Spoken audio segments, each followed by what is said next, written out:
Vladimir Peña nos acompaña desde Santa Cruz. Buenos días, Vladimir. Muy buenos días, Diego. Muchísimas gracias por la invitación. Un gusto nuevamente estar aquí con ustedes. A usted. Tiene dos componentes.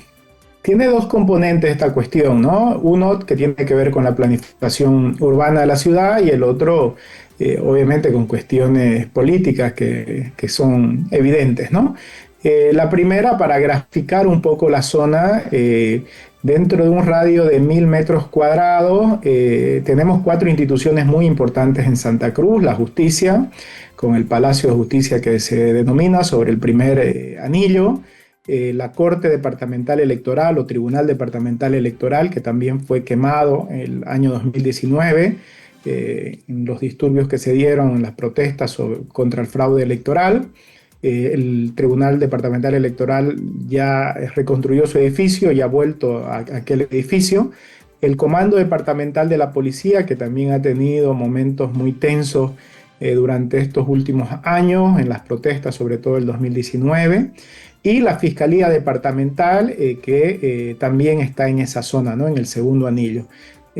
Tanto el Palacio de Justicia como el Tribunal Departamental están sobre el primer anillo, o casi sobre el primer anillo, y el Comando y la Fiscalía sobre el segundo anillo, pero insisto, entre esos 4 edificios no hay más de 600 metros de distancia. Ahora, yendo gráficamente también al edificio de la Fiscalía es el único edificio que está en la zona denominada la Plaza Cívica, ¿no?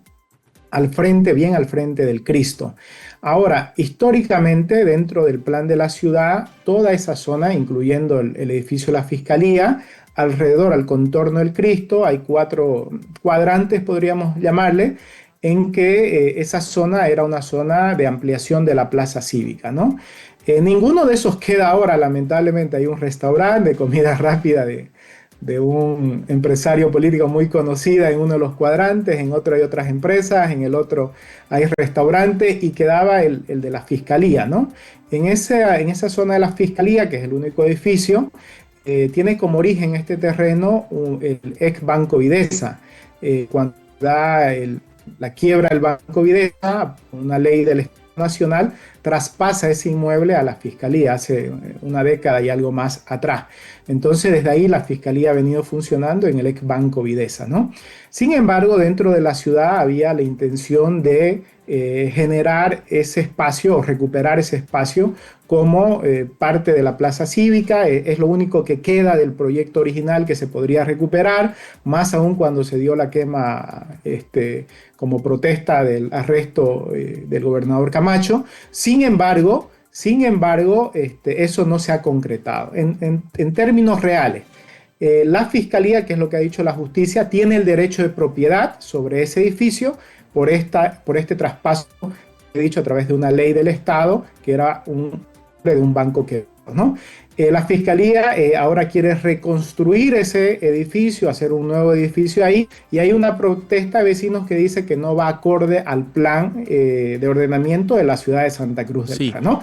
Y también la Justicia de alguna manera ha dicho, sí, tiene que autorizar el Consejo Municipal. Entonces están ahí en laberinto. Por una parte hay un derecho de propiedad que no se desconoce la Fiscalía, pero por el otro no hay una autorización de la autoridad, que es el Consejo Municipal, para hacer un edificio en una zona que además está diseñada originalmente o planificada para hacer la plaza cívica. Y ahí obviamente nace el componente político, porque la Fiscalía es una institución todavía hostil en Santa Cruz, más allá del descrédito general por muchos episodios políticos. Ahora, ¿cómo se debiera resolver esta situación?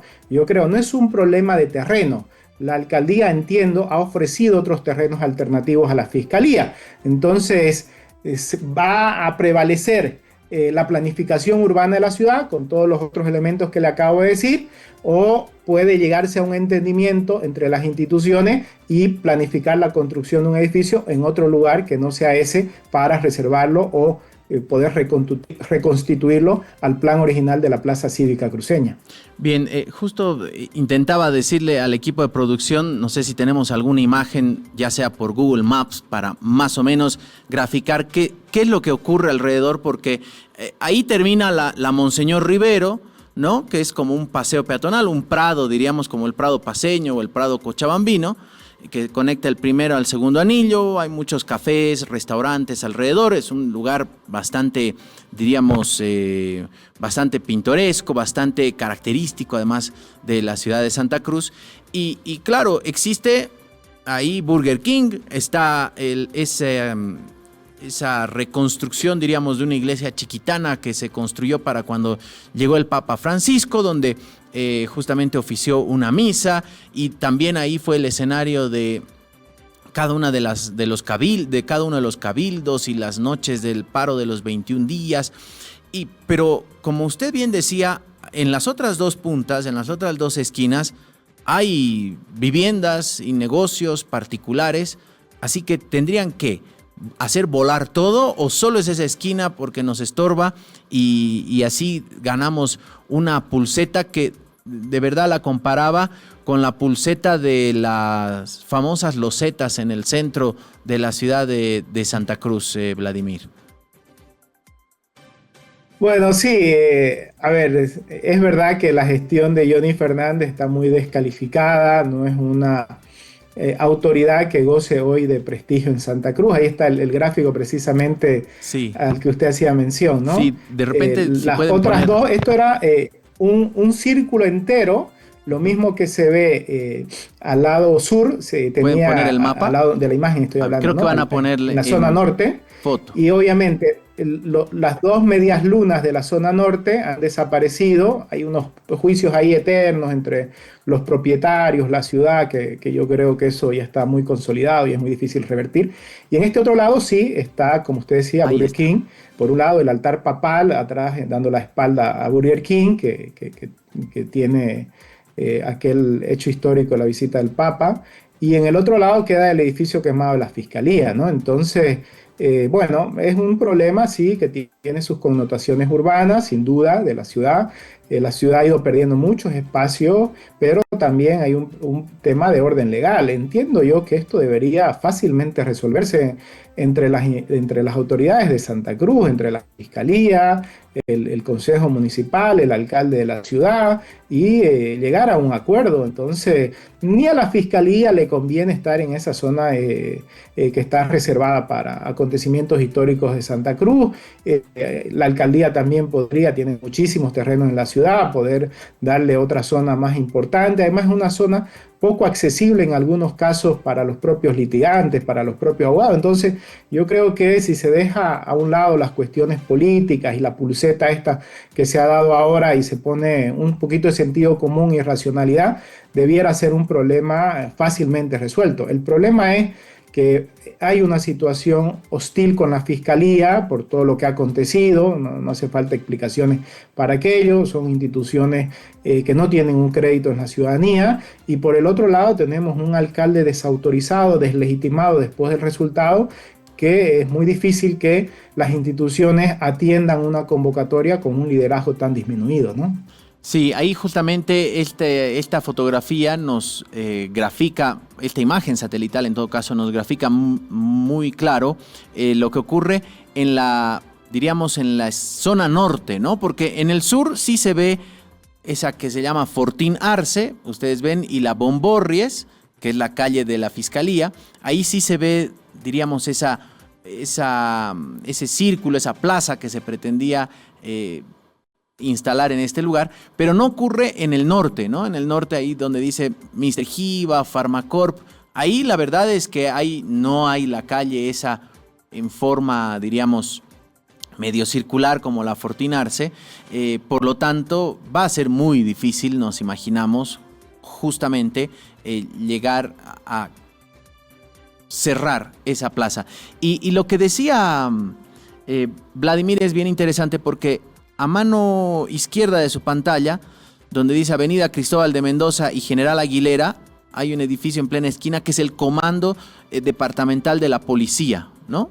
Y si ustedes bajan la Fiscalía está en la Bomborries y la número 7, ahí en la Cristóbal de Mendoza, y a un par de cuadras está el Palacio de Justicia, al primer anillo, hacia el sur, diríamos, ¿no? Hacia abajo. Entonces realmente era una zona que, digamos, bastante cargada de instituciones, y que Ahora se ha desatado este conflicto que ha derivado a agarrarse a puñetes en una audiencia. Más allá de justamente las reivindicaciones que existan, esta lógica casi patotera que estamos viendo en la política, ¿va a ser la tónica de acá en adelante, Vladimir? Espero que no. Estoy muy convencido que la gente el 17 de agosto votó por acabar con esa forma de hacer política, ¿no? Del grito, del ruido, la estridencia, la violencia, el insulto permanente, la descalificación, el odio, el resentimiento, la poca tolerancia a escuchar las ideas distintas, ¿no? Graficado sobre todo en el Parlamento Nacional, en la Asamblea Legislativa Plurinacional, ¿no? Con los golpes y todas estas cuestiones. Espero que la segunda vuelta pueda ser el inicio del cambio de una nueva forma de hacer política, pero lo que estamos viendo estos días tampoco nos lleva a pensar que eso vaya a cambiar tan rápidamente, ¿no? Sin embargo, en términos generales, considero que la gente está cansada de esta forma de hacer política.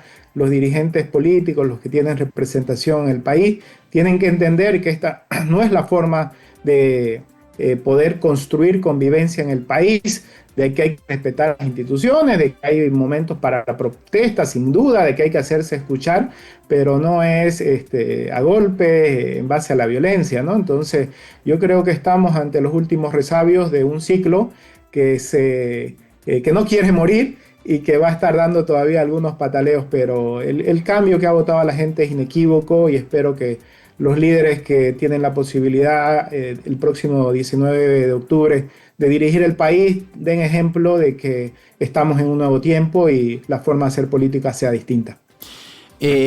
Ahora, rumbo a esta segunda vuelta, Vladimir, estamos viendo obviamente una campaña bastante fuerte de descrédito al que se han subido algunos periodistas, medios de comunicación que se convierten en los caballitos de batalla de la guerra sucia, ¿no? Al ya quedar dos candidatos, realmente es mucho más fácil, mucho más evidente ver qué está jugando cada quien, desde los medios de comunicación y por supuesto los políticos. Y a propósito de políticos que no se le están jugando por nadie, uno de ellos, o por lo menos formalmente no se le está jugando, es Luis Fernando Camacho, que permanentemente viene siendo, diríamos, apuntado por parte de la dirigencia del Libre y de cierta dirigencia política cruceña que le está pidiendo, casi a gritos, que de una vez se decante por Tuto Quiroga, ¿no? Y un Luis Fernando Camacho que ha preferido, diríamos, no jugárselas por ninguno de los dos, porque ya se las jugó por Samuel y no le fue muy bien en la primera vuelta. No sé cuánto tiempo tenemos para conversar, pero tenemos, nos pasamos un poquito.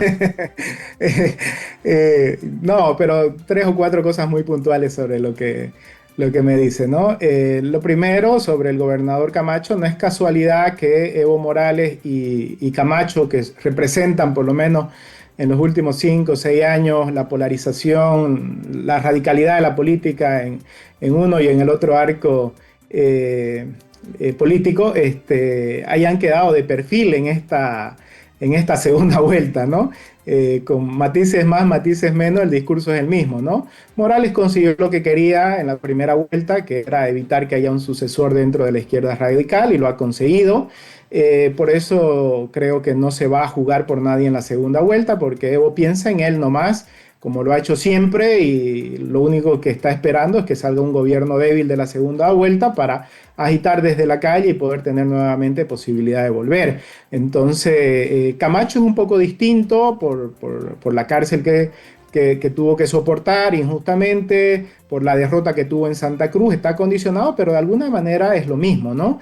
La gente votó hacia el centro por acabar con un modelo polarizante infructuoso para la ciudadanía, y por eso quedan en las márgenes Evo y Camacho derrotados de alguna manera, porque Evo, más allá del voto nulo y que haya conseguido este objetivo de neutralizar a sus sucesores, va a quedar fuera las instituciones 5 años, y Camacho ha sido derrotado en Santa Cruz, no va a tener ni la mitad de la bancada que tenía hace 5 años nacionalmente, y bueno, yo creo que Camacho ha privilegiado no correr mayor coste político por una sencilla razón, ¿no? En Santa Cruz va a ganar Tuto Quiroga. Situación distinta creo que va a suceder en el conjunto del país. Pero en Santa Cruz, Tuto Quiroga con Camacho, sin Camacho, va a tener una victoria arrolladora. Estimo que va a estar por arriba del 60-65%, por un lado. Entonces, Camacho apoyar a Tuto Quiroga primero significa romper con Samuel, ir en contra de sus propios aliados, pero significaría también fortalecer a sus probables adversarios internos que están ahora apoyando al tutismo en Santa Cruz. Segundo, apoyar a Rodrigo Paz en la segunda vuelta, siguiendo lo que ha dicho el jefe de su alianza, Samuel, significa correr un riesgo muy alto de una nueva derrota en Santa Cruz. Entonces, por eso Camacho se pone de perfil, porque considero que entiende que es el menor riesgo posible. Ahora, si el gobernador de Santa Cruz está obligado a decir por quién va a votar o no, claro, es incoherente en él que siempre a los que no se definen en blanco y negro, como es la polarización política en el país, los tildaba él de tibios y traidores, ¿no? Entonces está preso de su propio discurso, pero creo que no va a cambiar. Entonces, en el caso del gobernador Camacho, él está privilegiando sus propios intereses, al igual que Morales, no quiere asumir riesgo y está pensando más en la elección subnacional que en esta elección. En esta lógica de la polarización del blanco o negro, que claramente usted graficaba a a Luis Fernando Camacho y a Evo Morales como los protagonistas de esa polarización, ¿no? Los ejemplos más puros de la polarización. Y ahí parece que también se suma Tuto Quiroga, ¿no? Que tiene históricamente un discurso polarizador y lo ve ahí conflictuado a Tuto Quiroga en una segunda vuelta, que más bien las segundas vueltas generalmente son para abrazar a más electorado. ¿Ahí ve mayores dificultades, por ejemplo, en Tuto Quiroga? Está haciendo un gran esfuerzo el expresidente Quiroga en ampliar su discurso. Es verdad que esto no se puede cambiar de la noche a la mañana, pero ya antes de que se dé la votación de agosto, desde junio, advierto un cambio. Tuto ha entendido que no se puede ser presidente solo con el antimacismo. Es algo que muchos hemos venido remachando esto. Particularmente creo que es un error de la oposición pensar que el cambio político automáticamente era del masismo al antimasismo. Creo que para ellos ha sido una gran sorpresa que aparezca al medio un grupo de desencantados y que Rodrigo haya podido conectar con ese desencanto. La política no es tan pendular como muchos creen, de un lado al otro, y ese es lo que estamos viviendo ahora.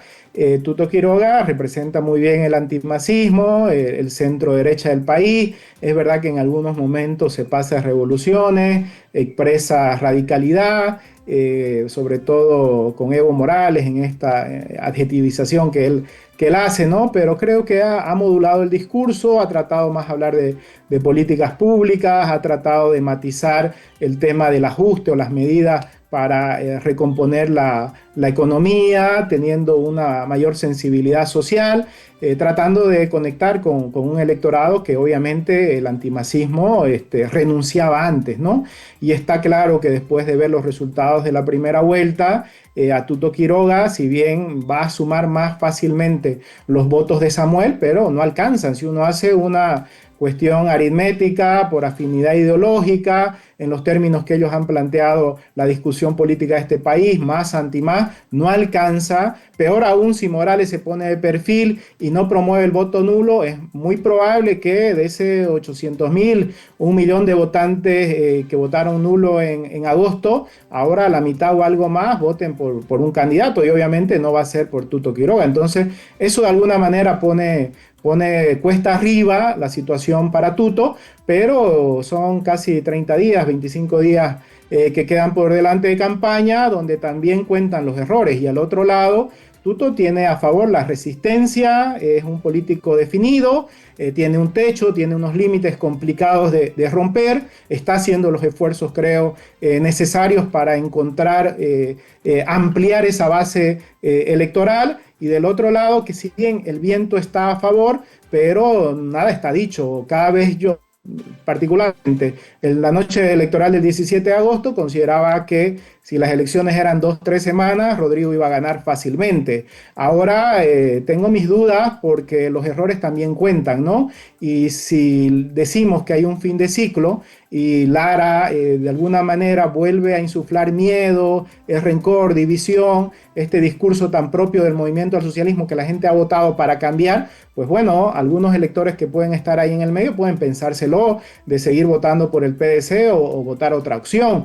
Si bien trata de conectar con el voto popular, pero puede meter miedo en las clases medias urbanas y eso tiene una fuerza electoral importante. Y peor aún, ir contra propio candidato, contra Rodrigo, y Rodrigo tener que cada vez apaciguar con menos fuerza, pues se puede ver un líder desacreditado a Rodrigo, endeble, frágil, y eso también en una sociedad como la boliviana puede pasarle su factura. Entonces, en resumen, considero que Rodrigo tiene más posibilidades de ganar, están cometiendo errores, y cuidado que estos errores al final terminen pesando en la noche, en el día electoral que vamos a tener el próximo 19 de octubre. Y por el otro lado, Tuto Quiroga es más solvente, pero con unas limitaciones evidentes. Hablábamos hace minutos con Sandra Rivero, que es la secretaria nacional de Comunicación, a propósito de todas estas situaciones casi de desorden que en una campaña se entiende no deberían ocurrir, que aparezcan portavoces que no son portavoces, que no son ni militantes del partido, que no estuvieron en ningún momento de la construcción del binomio, que más bien fueron funcionarios de la gestión de Yanine Áñez, como el señor Marcel Rivas, y que pasea por todos los medios dando entrevistas. Ahí estamos viendo alguno de los medios en los que estuvo y claro, hablaba a nombre de una fuerza política, de un binomio, y ella acusaba que esto era parte de la guerra sucia contra el Partido Demócrata Cristiano, que dicen es muy fuerte la guerra sucia contra el PDC. ¿Funciona la guerra sucia en nuestro país? Para muchos la víctima de la guerra sucia suele ser favorecida más bien por el voto, ¿no? Porque hay como una, diríamos, nos sensibiliza ver a alguien golpeado, entonces más bien vamos a socorrer en lugar de que nos espante. ¿Cuál es el criterio de Vladimir?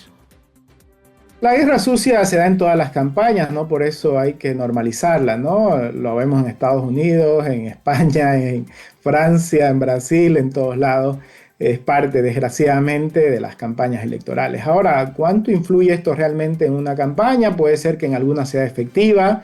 Hay ejemplos de guerra sucia que han sido efectivas. Recuerdo muy bien la de Manfred y Goni el año 2002. Yo era muy jovencito, pero se me quedó aquella campaña electoral, ¿no? Donde prácticamente Manfred tenía la presidencia asegurada y en un par de semanas las perdió. Y las perdió por la guerra sucia que le hizo el MNR o las perdió también por torpezas propias. Yo creo que ambas cosas sucedieron ahí, ¿no? Por poner un ejemplo más nuestro, aunque un poco pasado. Entonces, la guerra sucia existe, pero también algunos políticos la utilizan para justificar sus propios errores. Lo que aquí me preocupa, más allá de la guerra sucia, que obviamente hay que hacer un saneamiento democrático, después hay muchas cosas que están mal, hemos celebrado todos que hubiéramos ido a votar el 17 de agosto, cuando había muchos nubarrones, que el órgano electoral haya terminado con mayor credibilidad ante la ciudadanía. Todavía falta esta segunda vuelta, es verdad, entonces hay ahí algunas cuestiones que todavía no generan certidumbre en la ciudadanía, el tema de las encuestas, por ejemplo, la campaña, cuánto de potestad tiene el órgano electoral para evitar la guerra sucia y no solamente atenerse a la firma de documentos de buena voluntad. Entonces yo creo que todos estos elementos en 30 días no se van a poder cambiar, pero de ahí hay que abrir una reflexión profunda como país, ¿no? ¿Qué clase de democracia queremos? Lo que usted me preguntaba al inicio y no respondí, sobre los medios de comunicación, si vamos a seguir este modelo cínico de neutralidad de los medios de comunicación en el país, que en realidad no es neutralidad, sino que tienen su propia adherencia, si son un poder fáctico en una sociedad, entonces, o un sistema americano más decidido abiertamente. Uno sabe que el New York Times tiene una inclinación, o que la BBC en el Reino Unido también. Entonces, yo creo que tenemos que abrir una discusión seria sobre esto, sobre los medios de comunicación, sobre mentirnos a sí mismos, o abiertamente que los medios declaren también sus afinidades ideológicas y a qué lugar de votantes se van a ir, cuánto influye el dinero público en sociedades tan poco institucionalizadas como nuestra, que los medios dependen muchísimo del dinero público. Lo hemos vivido en la década de Morales, cuántos medios han terminado con mucho de dinero y con poca credibilidad. Entonces yo creo que hay muchas cosas que debemos discutir, replantearnos, el propio papel de los periodistas, de los influencers, pero al final de todo, yo creo que se subestima al votante, tanto de los políticos, los medios de comunicación. Fíjense, si hubiera sido por los grandes medios de comunicación, no hubiéramos tenido el resultado que hemos tenido. Entonces, cuidado que esa paradoja que usted plantea, que mientras más te atacan, probablemente la victimización tiene un mayor rédito que la propia guerra sucia, también va en los términos que te dicen los medios. Mientras más te señalo el camino, probablemente más en contrasentido voy a ir yo. Entonces, los ciudadanos empiezan a percibir aquello, el engaño que se quiere hacer desde los poderes fácticos, pero creo que la democracia debemos cuidarla todos, y así como decimos, la libertad de prensa, los medios de comunicación son un baluarte extraordinario en una democracia, imprescindible. También creo que ha habido una desviación y ahora nos merecemos discutirlo y replantear, reconstruir un modelo electoral y también de participación ciudadana y control de parte de las instituciones del Estado, ¿no? Vladimir, queremos agradecerle mucho este tiempo que se ha tomado para conversar con nosotros. Nos faltan 27 días para la segunda vuelta.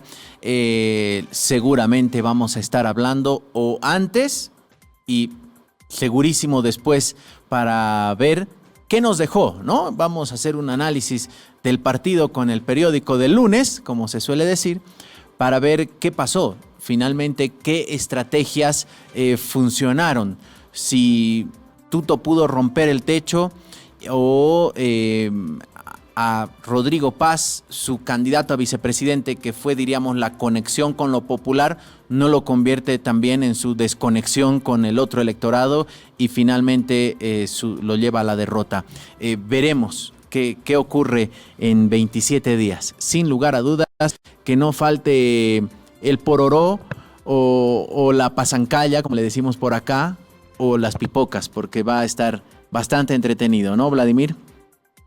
Así es, muchísimas gracias a usted y a toda la razón por la invitación, y yo encantado para cuando me convoquen. Gracias. Vladimir Peña estuvo con nosotros desde Santa Cruz.